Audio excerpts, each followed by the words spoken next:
Hizbullah kembali membabi buta meluncurkan sejumlah drone berpeledak ke Israel. Akibatnya sistem pertahanan udara Iron Dome Israel sibuk mencegatnya hingga langit di perbatasan bergemuruh. Dilansir dari AFP pada Selasa 23 Juli 2024, rekaman Iron Dome sibuk mencegat drone Hizbullah itu dirilis langsung oleh pasukan pertahanan Israel.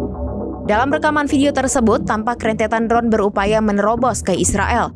Sementara Iron Dome Israel tampak bersusah payah mencegah serangan dari Hizbullah tersebut. Sejumlah drone Hizbullah itu pun tampak meledak di udara hingga mengakibatkan percikan api yang cukup besar. Selain itu, langit di Israel pun bergemuruh imbas serangan tersebut. Meski demikian, militer Israel mengklaim seluruh serangan Hizbullah berhasil dicegat. Sedangkan Hizbullah sendiri belum memberikan konfirmasinya soal upaya serangan dari pasukannya tersebut.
Download Tribun X sekarang, menghadirkan lokal menjadi Indonesia.